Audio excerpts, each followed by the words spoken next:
nós estamos tratando sobre a importância da igreja, né, da igreja local. Já vimos que biblicamente ela é importante, e aí começamos a tratar sobre algumas estratégias, então, para que essa igreja, que é importante, atue de maneira a cumprir com a missão que o próprio Deus nos deu. E aí nós falamos a semana passada sobre a tarefa da igreja, né? E eu convido você a abrir sua Bíblia inicialmente, para entrarmos aí no assunto, lá em 1 Coríntios, capítulo 12.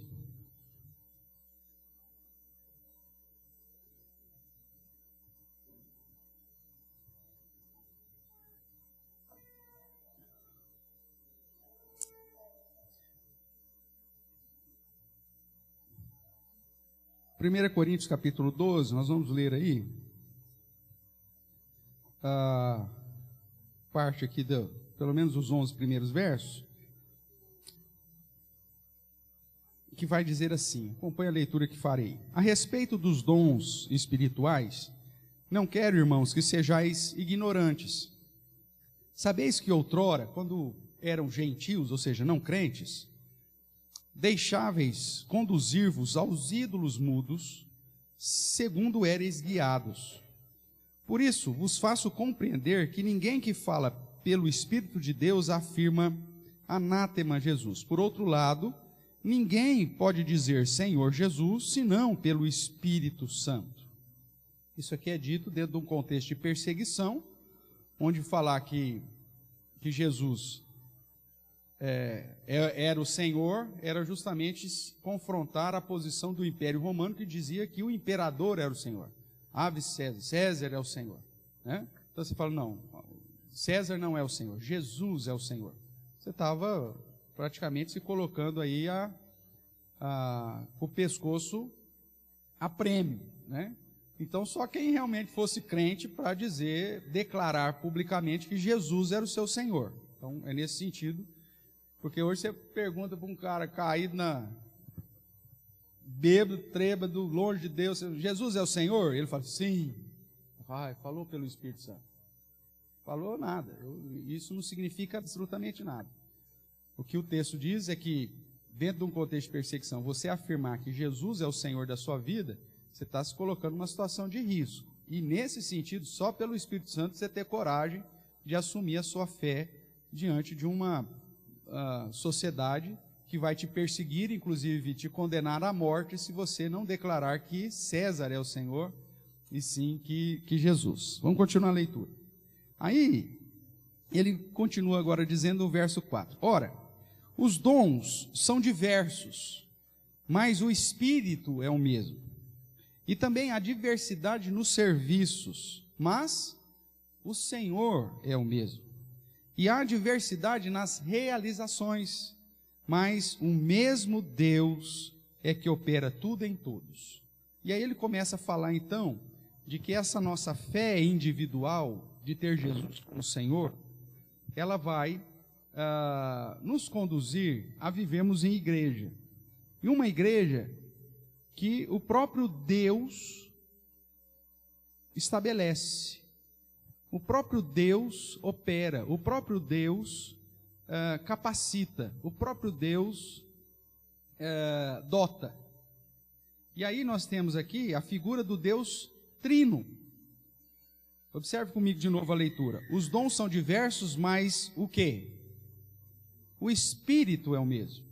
E também há diversidade de serviços ou ministérios, mas o Senhor é o mesmo. E há diversidade nas realizações, mas o mesmo Deus opera tudo em todos. Então veja, o Espírito, Senhor e Deus é uma referência ao Espírito Santo, o Senhor a Jesus, porque ele já declarou lá em cima aqui, Senhor Jesus, e Deus, uma relação ao Deus Pai. Então, essa ação de capacitação, de organização, de chamado, de manutenção do corpo da igreja é uma ação realizada por quem? Pelo próprio Deus, o Deus Trino, com a ação do Espírito, com a ação do próprio Senhor Jesus e com a ação do Pai. E o que eles fazem, então, com essa questão de nos dotar? Então, o verso 7 diz: a manifestação do Espírito é concedida a cada um,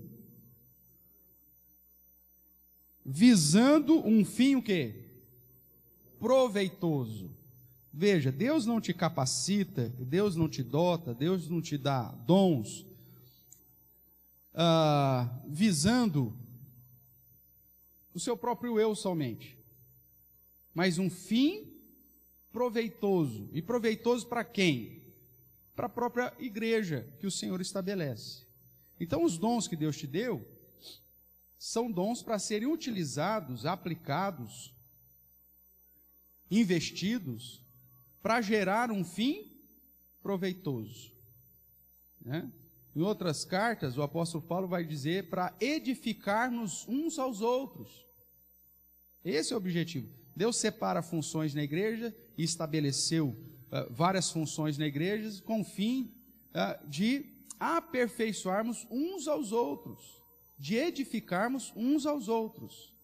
Então, a igreja, ela tem essa tarefa de ser preparada, organizada, capacitada, dotada por Deus, dando a cada um dons específicos, ministérios específicos, funções específicas, com o seguinte objetivo: um fim proveitoso, ou o edificarmos mutuamente. Então, se você é crente em Jesus, se Jesus é o seu Senhor, no momento da sua conversão, a Bíblia diz que você foi selado pelo Espírito Santo. E diante desse processo, o próprio Espírito Santo de Deus concede dons a você. Pelo menos um dom você tem, no mínimo. Não existe um crente sem dons, ok? E esse dom que você recebeu é para ser colocado em prática.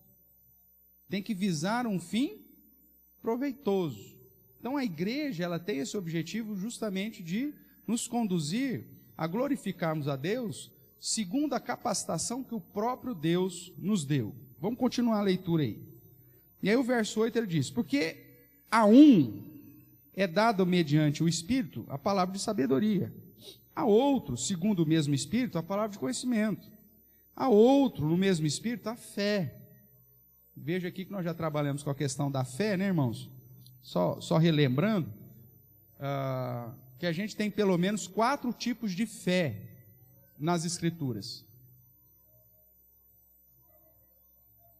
Pastor, de que fé é essa que está falando aqui no contexto de Coríntios 12, de 1 a 11? Que fé é essa? É o dom da fé, que nem todo mundo tem. Porque a um é dado sabedoria, a outra é dado conhecimento, a outra é dado o dom da fé. Pastor, mas eu creio em Deus. Veja, a fé salvadora é outra questão. Porque pela graça sois salvos, mediante a fé. É isto, ou seja, esta fé não vem de vós. E aí por isso que eu digo que aquele texto lá não deveria ser traduzido por dom, né?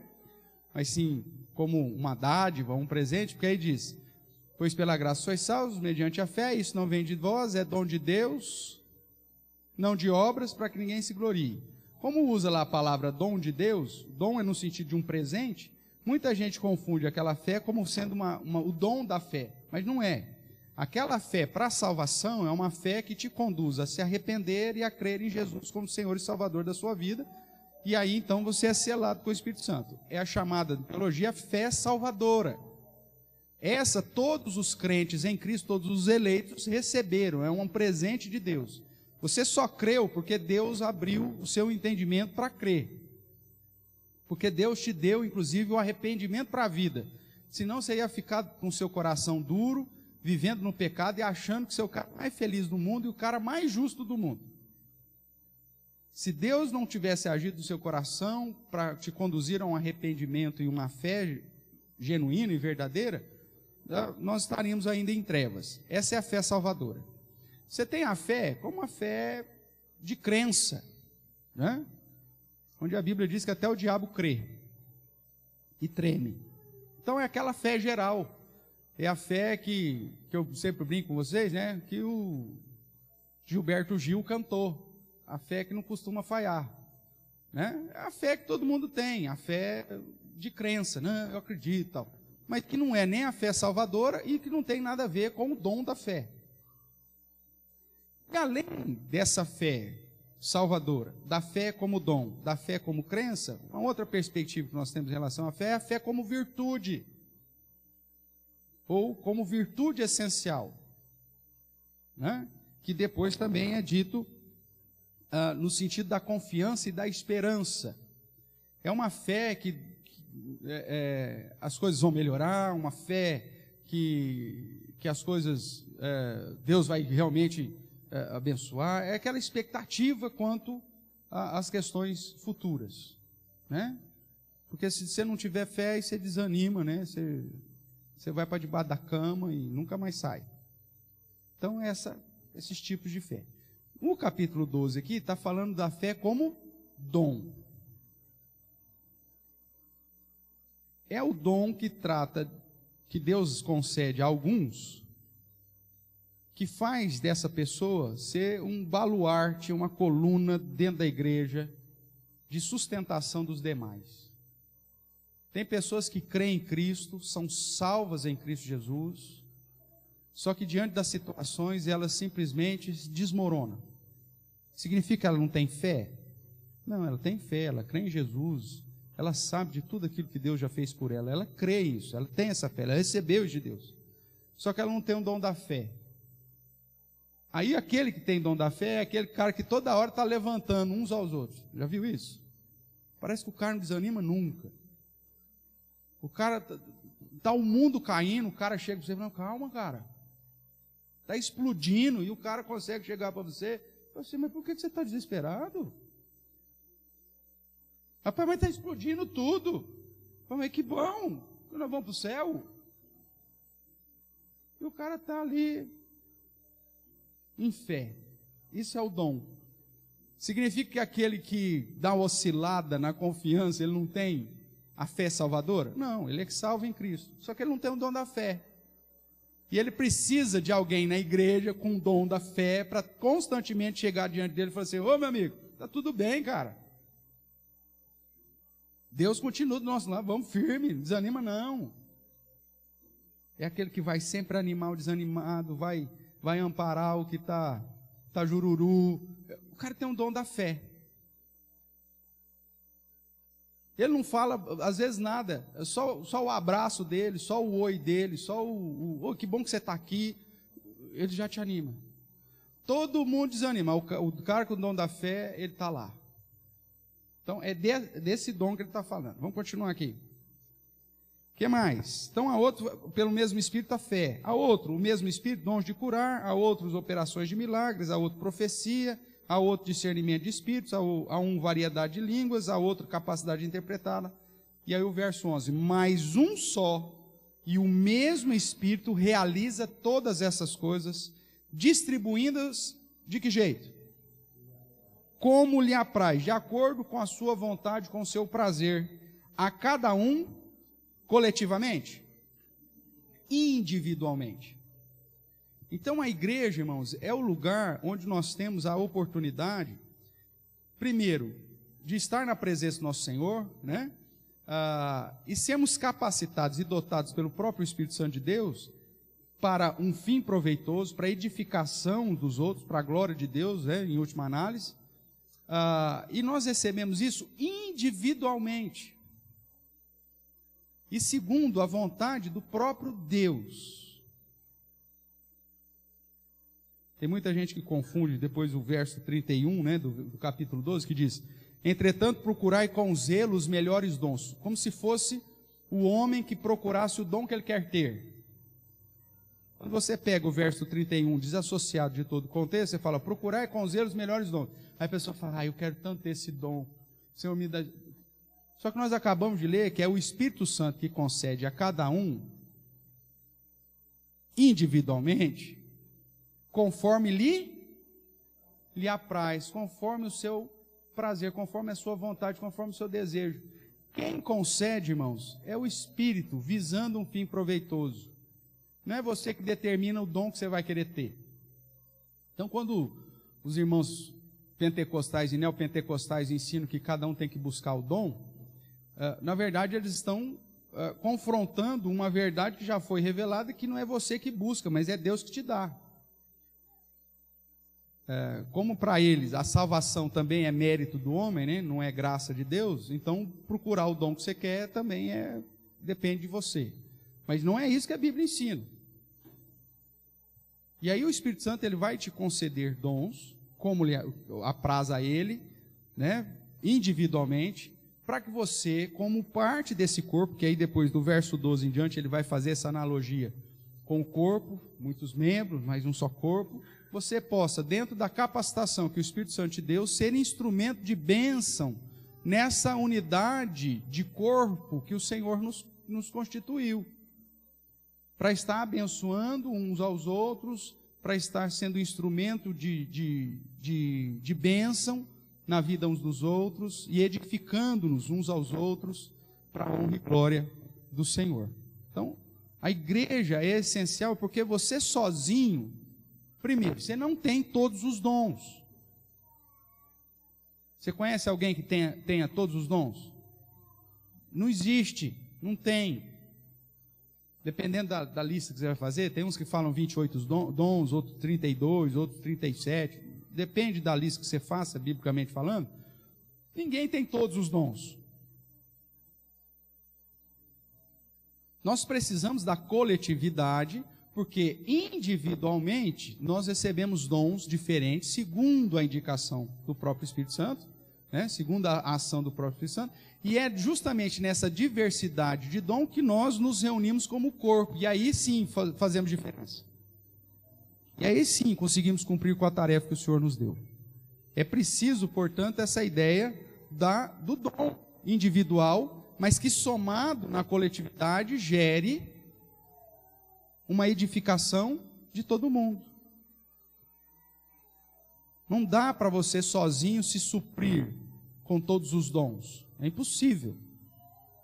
Então a igreja se torna importante porque aqui nós temos a oportunidade de desenvolver e de aplicar o dom que recebemos, abençoando, instruindo, edificando uns aos outros, ou visando o fim proveitoso. Tudo bem até aqui? Então, dentro dessa divisão, irmãos, que é importantíssimo para a igreja, que mesmo cada um individualmente tendo o seu dom respectivo, na coletividade, na interdependência, a gente supre o todo, a sua presença se faz mais do que importante dentro do contexto de igreja, na perspectiva humana. É lógico que a obra de Deus não vai parar se você parar. Se Ele te der um dom, se você não usar, você pode ter certeza que Deus vai levantar alguém para capacitar com o dom que você não está usando, para que a igreja não fique à mercê da sua instabilidade.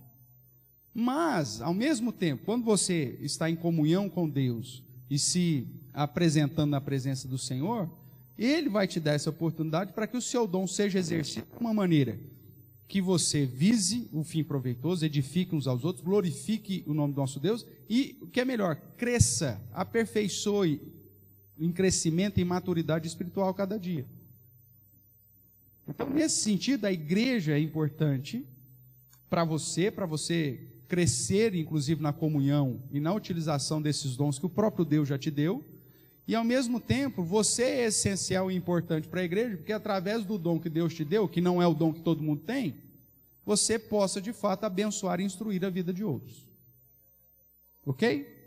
E aí então, relembrando aquilo que nós já falamos semana passada, nós vimos que 4 palavrinhas aí do Novo Testamento são importantes para entender a tarefa da igreja, que é a proclamação, o serviço, a comunhão e a adoração, ou liturgia, o serviço litúrgico. A igreja, ela vai cumprir o seu papel andando por essas funções. A igreja precisa ser um agente proclamador do Evangelho, e você individualmente é um agente proclamador do Evangelho. Deus estabeleceu dessa forma. A igreja ela vai servir. A diaconia é uma das essências da igreja. A igreja está aqui para servirmos uns aos outros e aqueles que estiverem necessitados. A igreja é instrumento ou agência para gerar comunhão fraternal entre as pessoas e principalmente uma comunhão, né, vertical entre você e Deus, e também no serviço da adoração. É quando nos reunimos como corpo que nós juntos adoramos, e engrandecemos, exaltamos e louvamos o nosso Senhor. Mesmo que haja a sua vida, o seu culto particular, a sua vida devocional, isso não isenta da responsabilidade de estarmos reunidos como corpo para adorar ao Senhor juntos. E aí nós vimos que a igreja do Antigo Testamento fazia isso, né? Do Novo Testamento, do Antigo também, mas no Novo Testamento de um modo muito especial, quando olhamos para o livro de Atos e vimos que eles estavam ali pautados nessas quatro palavras aqui chaves, perseverando, proclamando a salvação, perseverando na doutrina dos apóstolos, no partir do pão, servindo uns aos outros, em comunhão, orando, buscando a Deus, adorando ao Senhor com singeleza de coração. Ou seja, vários textos que nos apontam para essa ideia de que eles estavam fundamentados naquelas quatro palavrinhas chaves lá. E aí nós vimos que dentro dessa perspectiva, então, existe algumas estratégias no próprio livro de Atos que nos mostra a igreja funcionando no exercício da sua tarefa, né? Isso aí nós vimos a semana passada. E aí definimos então que a igreja é importante porque ela foi estabelecida pelo próprio Deus, é protegida, alimentada, fortalecida, capacitada, dotada pelo Senhor, e é instrumento para a realização da missão que recebemos do Mestre. A igreja, como a reunião do corpo de Cristo, é essencial para a unidade, para a instrução, para o crescimento e para o serviço a Deus. E aí nós lemos alguns versos que nos chamam a atenção para isso. E aí então, irmãos, o que eu quero chamar a sua atenção hoje é que se a igreja é importante e se cada um de nós recebemos dons específicos individualmente para um fim proveitoso de edificação desta igreja, do corpo de Cristo, então nós precisamos estar atentos para as próprias instruções da palavra de Deus, para o funcionamento como igreja, para o funcionamento como a reunião daqueles que creem em Cristo. Então a igreja de Deus, como reunião do povo santo, chamado para proclamar as virtudes daquele que individualmente nos chamou das trevas para a sua maravilhosa luz, é fundamental, necessária e indispensável nos planos que o próprio Deus traçou. A igreja é um instrumento de Deus para que o Senhor cumpra com os seus planos. É a igreja que preserva a palavra revelada de Deus, é a igreja que proclama essa palavra, que ensina, que anuncia o Evangelho, é a igreja que prepara os novos convertidos, dando instruções, ensinando todas as coisas que o próprio Senhor Jesus nos ensinou. É a igreja que batiza e conduz essas pessoas a entrarem em aliança com Deus. Então a igreja é um instrumento que Deus estabeleceu como essencial para o cumprimento da sua vontade. É a igreja que vai preparar e enviar pessoas para alcançar os confins da terra, né? A igreja moderna, por falhar nessas tarefas essenciais, a gente tem que criar alguns mecanismos, né? Não sabe que a gente sempre trabalhou com essa questão da tarefa missionária, né? Fomos representante lá na Agência Presbiteriana de Missões Transculturais, fui diretor por 4 anos, o quadriênio. Fomos para o campo missionário transcultural. Quando voltamos do campo transcultural, fundamos uma agência missionária, uma autarquia no presbitério para a plantação de igrejas, né? E organizando, recebendo doações então das igrejas, dos irmãos, para canalizar na plantação de igrejas, então tudo mais. Só que isso, irmãos, não é a tarefa essencial. Como assim, pastor? Porque essa tarefa das agências missionárias não deveria nem existir na perspectiva bíblica. Porque a tarefa de plantar igreja, de enviar missionários, de fazer a obra, de alcançar os confins, é uma tarefa de quem? Da agência missionária? Na onde que você encontra aqui que Paulo criou uma agência missionária? Em lugar nenhum. É uma responsabilidade da igreja local. Só que quando a igreja local falha, aí a gente tem que criar mecanismos. Então a agência missionária é um mecanismo que a instituição cunhou porque a igreja local falhou.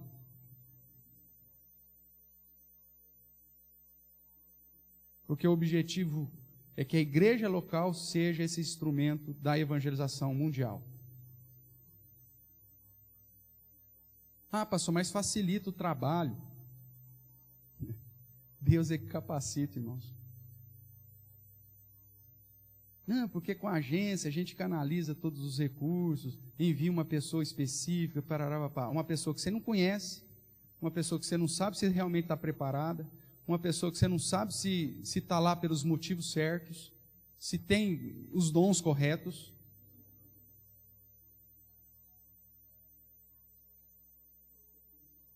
Agora, quando é igreja local, você sabe quem que é o cara, você preparou o cara, você conhece o cara, você vai visitar o cara no campo.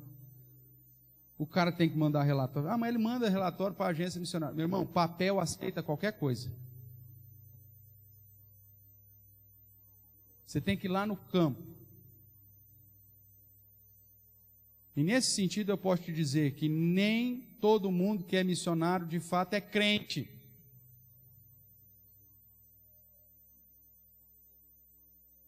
Durante 4 anos, quando trabalhamos como diretor da PMT, eu tive a oportunidade de visitar alguns campos, visitar alguns missionários e dar uma volta geral em relação, sem falar naqueles que a gente recebia ali para tratar de relatórios e tudo mais. Irmãos, o negócio é complicado.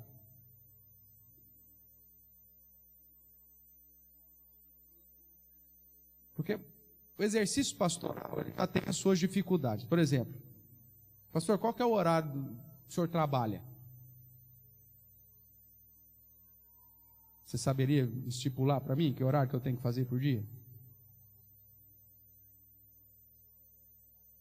Você é pastor 24 horas, cara. O cara te liga 2 horas da manhã que o marido chegou bêbado e pegou uma faca. Aí você fala, não estou no meu horário. Não estou no meu horário. O cara te liga às 3 da manhã, pastor, morreu minha mãe. Ou morreu meu pai, não tem quem vai lá no hospital para reconhecer o corpo dele. Você fala, eu não estou no meu horário, espera, é minha folga. Existe isso? Não existe. É por isso que pastor não é profissão.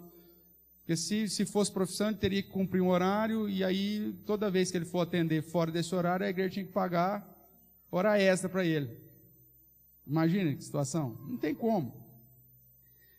E da mesma forma que o pastor não tem horário, se o cara é um vagabundo, sabe o que esse cara vai fazer? Nada. Não tem ninguém fiscalizando. Quando é ainda pastor de igreja local, ainda dá para você ver se o cara faz alguma coisa ou não. Mas quando o cara está no campo transcultural, e ele é o único pastor que está lá no campo transcultural, como que você faz? Não faz, cara. Se o cara dorme até meio-dia, você não fica sabendo. Se o cara está plantando igreja, você não está sabendo. Ele te manda umas fotos. E às vezes as fotos que ele manda não é nem do trabalho dele.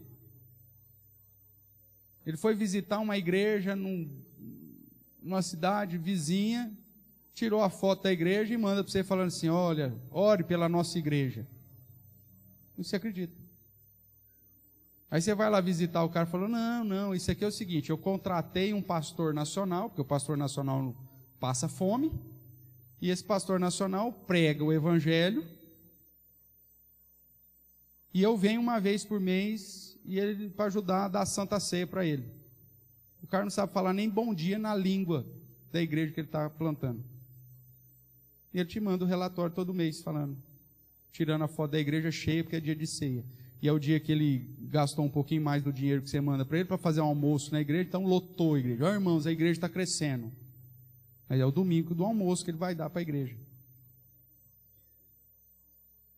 Aí ele chega para o pastorzinho lá, nacional, que ganha 10 mil francos CFAs por mês, 40 reais, 50 reais. E ele chega para ele e fala assim, ó, você ganha quanto por mês? 10 mil francos CFAs, eu vou te pagar 100 mil francos CFAs.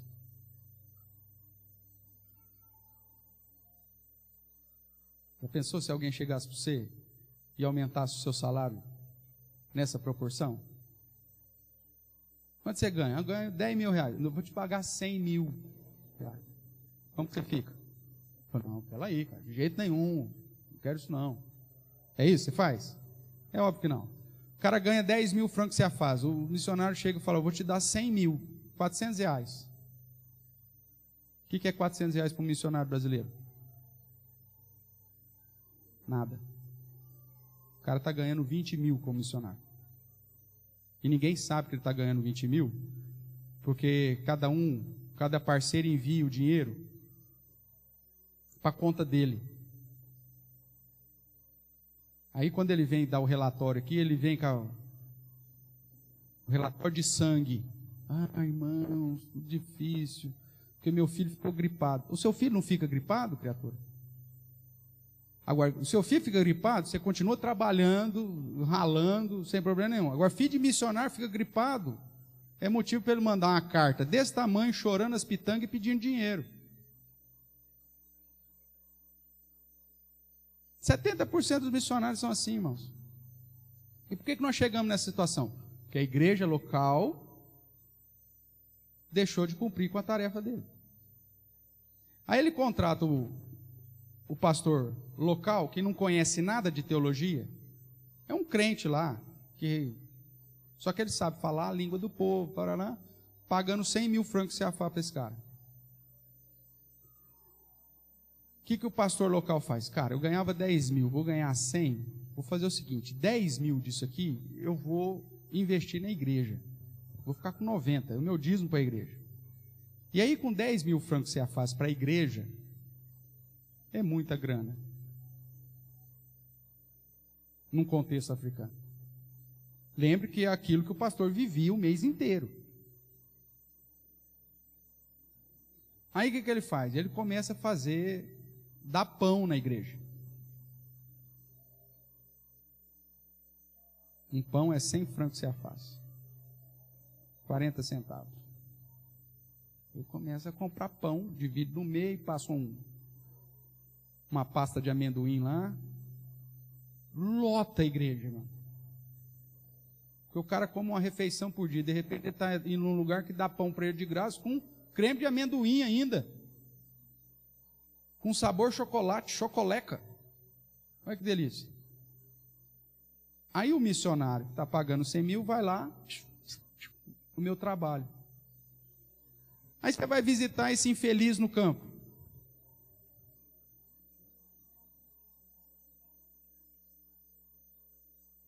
Chega na casa do cara, 11 horas da manhã, o cara está dormindo. Aí você fala, ô meu amigo, o que aconteceu? Ah, fiquei uma vigília de oração a noite inteira. Aí como que você prova que o cara não ficou? Ah, tá certo então, meu irmão. Mas toda vez que você chegar lá, ele vai ter feito vigília de oração.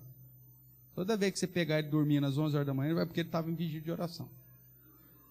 Aí você fala assim, ó, isso aconteceu. Imagine você é o diretor da agência missionária, vai visitar o campo. O que você acha que o missionário vai querer fazer para você? Mostrar a igreja, não é isso? Mostrar o que ele está fazendo, não é isso? Eu fui visitar um campo, passar o final de semana lá com o cara, para conhecer o cara, conhecer o trabalho do cara. Aí no domingo, acordei cedo, troquei, estou lá esperando. O cara não acorda. Às 11 horas lá, eu já sentado, já tinha feito a minha devocional e tal, esperando o café da manhã. Aparece a mulher do cara. Ô pastor, já acordou? Já, meu irmão. Vamos preparar alguma coisa para o senhor? Aí fulano, já está levantando. Então tá bom. Aí, irmão, e a atividade na igreja hoje? Domingo, pô. Não, pastor, nós desmarcamos. O senhor ia estar aqui. O senhor ia estar aqui. Nós queríamos passar um tempo a mais com o senhor, então desmarcamos. Você fala assim, cara, eu venho do Brasil para cá, para conhecer o seu trabalho. É a oportunidade que você tem para mostrar o trabalho que você está fazendo, eu conhecer os irmãos da igreja e levar o meu relatório para o Brasil, e você desmarca.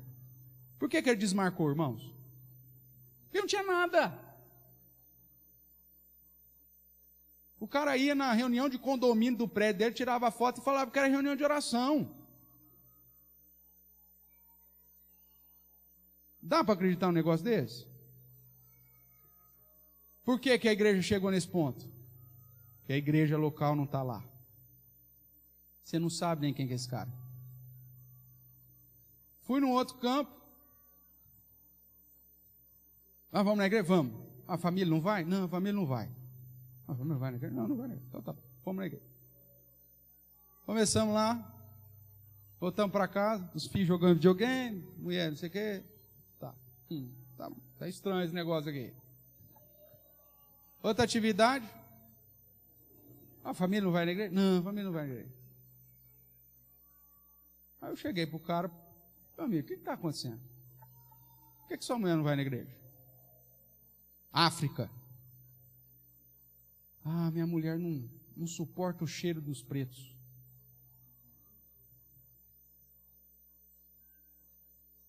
O que é que você disse, fulano? Cara, você veio ser missionário na África, cara. Subariana, você é missionário na África, subariana. Sabe o que significa isso? Só tem negro, cara.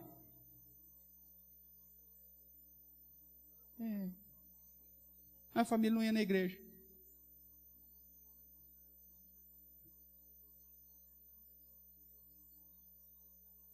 Por que chegamos nesse caos, nessa desgraça? Porque a igreja local terceirizou a responsabilidade dela.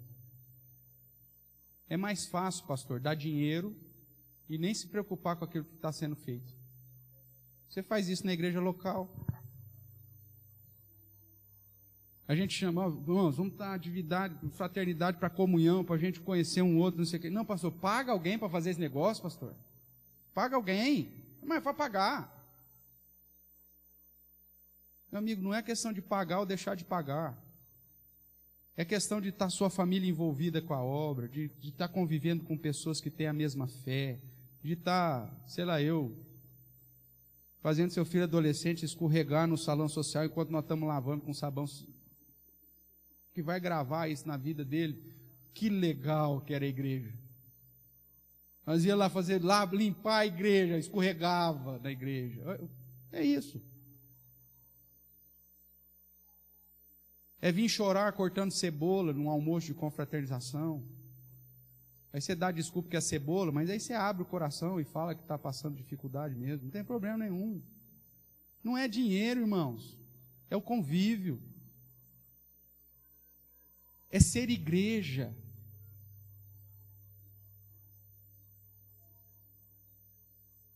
É fazer parte das pequenas coisas. É dar para os nossos filhos noção de grupo, de família.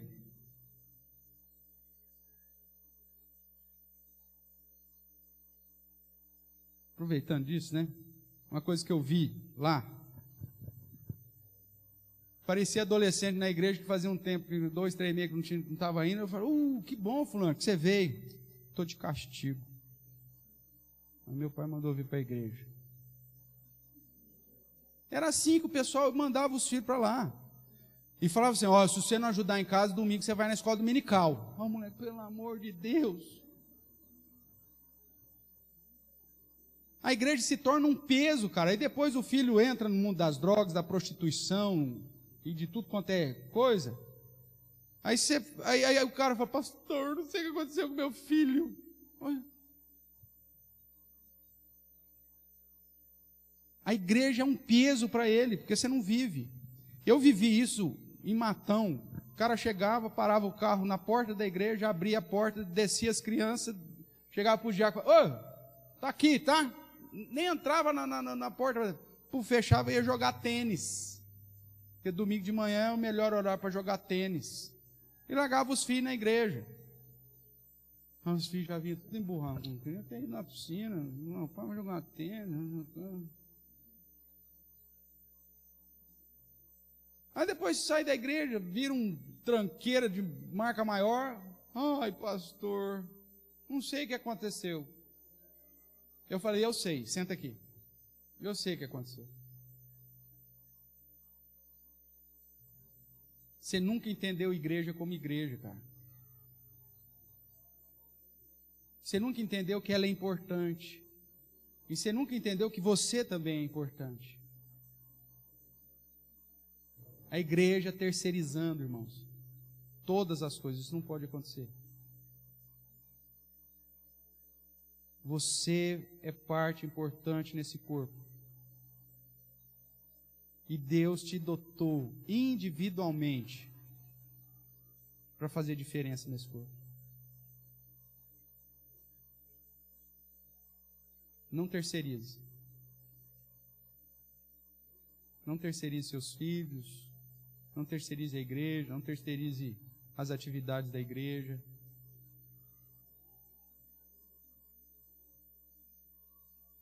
A igreja não está, fica inventando. Não, nós estamos querendo trabalhar para que você viva de modo a fazer as coisas para um fim de fato proveitoso. E aí, irmãos, tem tanta coisa que a igreja pode fazer com o dom que Deus te deu.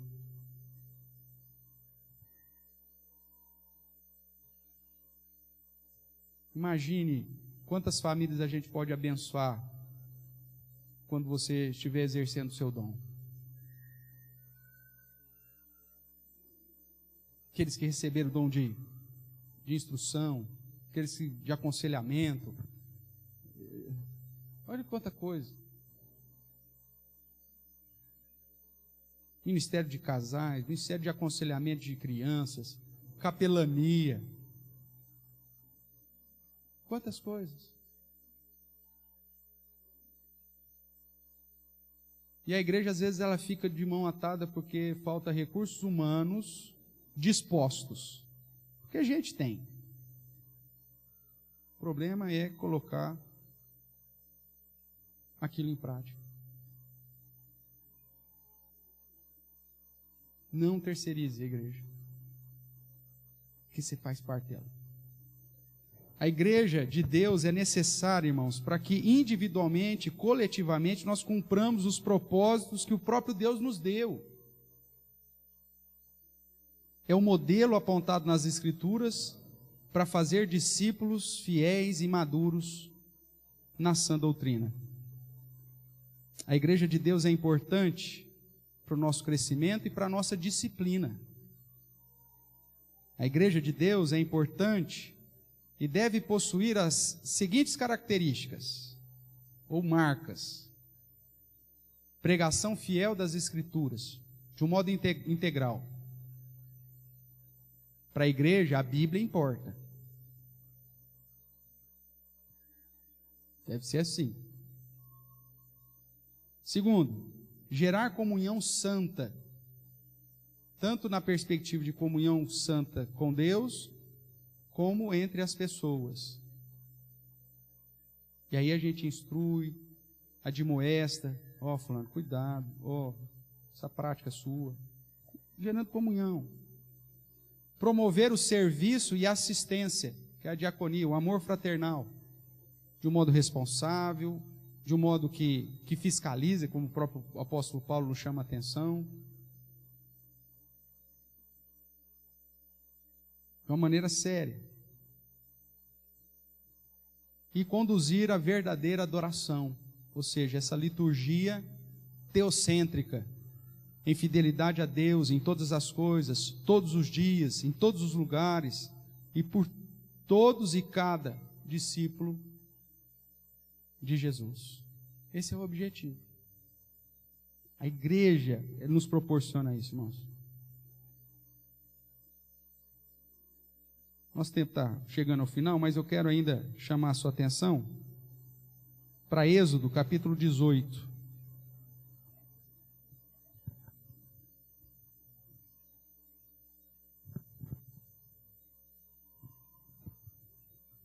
Êxodo, capítulo 18, você tem a base aí do sistema presbiteriano, né?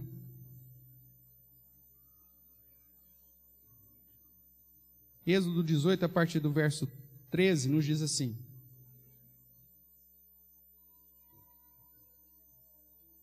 No dia seguinte, assentou-se Moisés para julgar o povo, e o povo estava em pé diante de Moisés, desde a manhã até que hora? Até o pôr do sol. Vendo, pois, o sogro de Moisés tudo o que ele fazia ao povo, diz: Que é isso que fazes ao povo? Por que te assentas só, e todo o povo está em pé diante de ti, desde a manhã até o pôr do sol? Respondeu Moisés ao seu sogro: É porque o povo vem a mim para consultar a Deus. Quando tem alguma questão, vem a mim, para que eu julgue entre um e o outro, e lhes declare os estatutos de Deus e as suas leis. O sogro de Moisés, porém, lhe disse: Não é bom o que fazes. Sem dúvida, desfalecerás, tanto tu como esse povo que está contigo, pois isto é pesado demais para ti. Tu só não o podes fazer. Ouve, pois, as minhas palavras, eu te aconselharei, e Deus seja contigo. Representa o povo perante Deus. Leva as suas causas a Deus. Primeira coisa. Moisés, como líder da igreja, estava tentando fazer tudo sozinho. Não aguenta, cara. Você vai desfalecer. E o povo junto contigo. Você tem que começar a dividir. E aí Jetro, o sogro de Moisés, vai dar algumas instruções para ele. Primeiro, representa o povo perante Deus e leva as suas causas a Deus. Ou seja, ore pelo povo. Essa é a sua obrigação, Moisés. Que depois lá em Atos, nós vamos ver que os apóstolos seguem essa mesma ideia. Ele falou: não é bom que nós deixemos o ministério da palavra e da oração para servir às mesas. Então elejam diáconos para fazer essa função, e nós vamos ainda cuidar da oração, vamos levar diante de Deus o povo e o ensino. É o mesmo princípio aqui. Primeira coisa, então representa o povo perante Deus e leva as suas causas a Deus. Oração. Depois, ensina-lhes os estatutos e a lei, e faz-lhes saber o caminho que deve andar e a obra que deve fazer. Ou seja, forme liderança. Ensina. Prega a palavra. Mostra para o povo o que Deus quer deles e o caminho que eles têm que andar. Isso é discipulado, irmãos. Isso é formação de liderança. Isso é preparo no conhecimento bíblico. Moisés tinha que ensinar o povo a guardar os estatutos, a lei, e saber o que fazer, como deve andar, ou saber o caminho que deve andar e a obra que deve fazer. Ou seja, prática de vida cristã, ética cristã, o jeitão de viver. Era a obrigação de Moisés ensinar isso para o povo. O que mais? Procura dentre o povo homens capazes, tementes a Deus, homens de verdade, que aborreçam a avareza, e põe-nos sobre eles por chefes de 1000, chefes de 100, chefes de 50 e chefes de 10, para que julguem esse povo em todo o tempo. Toda causa grave trarão a ti, mas toda causa pequena, eles mesmos julgarão. Será assim mais fácil para ti, presta atenção, e eles levarão a carga contigo. Oração, ensino e divisão do trabalho. Uma liderança capaz de levar a carga junto contigo. A igreja é importante, irmãos, porque Deus capacitou individualmente cada um de nós. E quando nós nos reunimos, nós somos fortes e podemos, sim, juntos, levar a carga uns dos outros e fazer a obra que precisa ser feita. Pastoreando uns aos outros, instruindo uns aos outros, admoestando uns aos outros, visitando uns aos outros, ensinando uns aos outros, realizando o ministério, as realizações que o próprio Deus estabeleceu para que nós fizéssemos juntos. Por isso a igreja é necessária, porque sozinho ninguém vai dar conta. É muito pesado. Agora, quando cada um, segundo o dom que recebeu, segundo a instrução que recebeu, e segundo o reconhecimento que a própria igreja tem, o estabelece na função que o próprio Deus já concedeu a ele, as coisas vão ficar mais leves. E a igreja vai fluir. Por isso que lá em Atos 6, os apóstolos cravaram que o ministério deles era oração e o ministério da palavra. Estabeleceram diáconos para tratar das questões do serviço da igreja. Depois você vê divisão na igreja, cada um exercendo o dom que recebeu, para que aí a carga seja dividida e o trabalho seja realizado. A igreja, irmãos, é essa agência que Deus estabeleceu para abençoar não só a sua vida, mas para abençoar as nações. E quando a igreja estiver num patamar que ela exerça cada um individualmente o seu dom de uma maneira a glorificar a Deus e edificando uns aos outros, aí a gente vai viver o que de fato é a igreja. E aí, irmãos, os ministérios que o Senhor mesmo for apresentando para nós serão exercidos com temor, com zelo, com excelência. Pessoas que vão atuar com as nossas crianças e ser bênção para elas, pessoas que vão atuar com os nossos adolescentes e ser bênção para eles, pessoas que vão atuar com famílias, com aconselhamento bíblico, com missões, com evangelismo, com adoração, com serviço. Mas para isso você tem que entender o que é a igreja. Enquanto na sua cabeça a igreja fosse funcionar na perspectiva da terceirização, tudo paga, ou tudo, envia dinheiro, fica mais fácil. Ou você olhar para a igreja como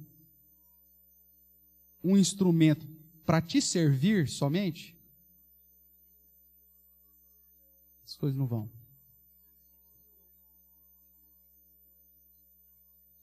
O padrão de Deus é: venha para servir.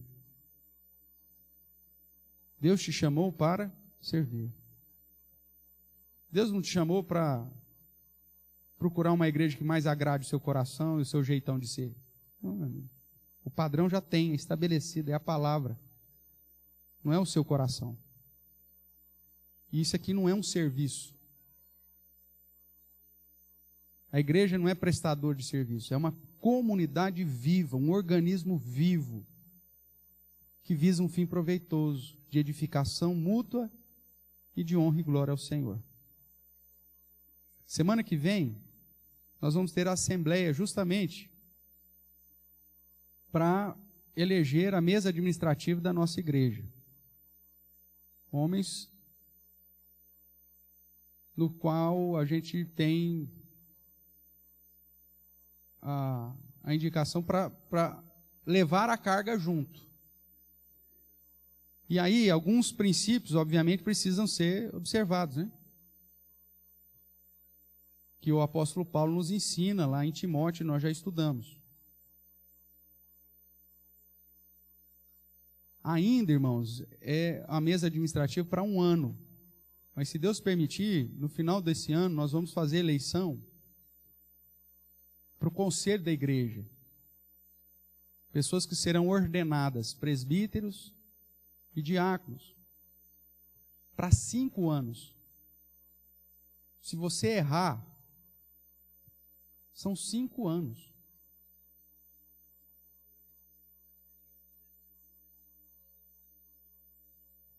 Agora, como que você vai poder eleger alguém para ser autoridade espiritual sobre a sua vida, como presbítero, como diácono, se você não vive a vida comum da igreja, você nem conhece?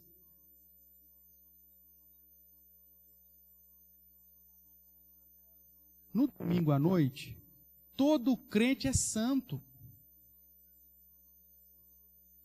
Na escola dominical, todo crente é piedoso. Você vai conhecer o infeliz no dia a dia. Você vai conhecer o cara, na hora que cair um martelo no dedo do pé dele, aí no mutirão, primeiro para você ver se ele grita grosso ou grita fino. E segundo, para saber se ele grita misericórdia ou se ele solta um palavrão. Porque é nesses momentos que você vai ver a essência do cara. É na vida comum, irmãos, é no dia a dia. E é por isso que a igreja precisa ser igreja, para poder colocar pessoas nessa divisão de trabalho com dons específicos e com as características específicas para ser instrumento de bênção para a sua vida, para a sua família. Então, não tenha isso aqui como um programa de final de semana, mas viva como parte da igreja e que Deus assim nos abençoe.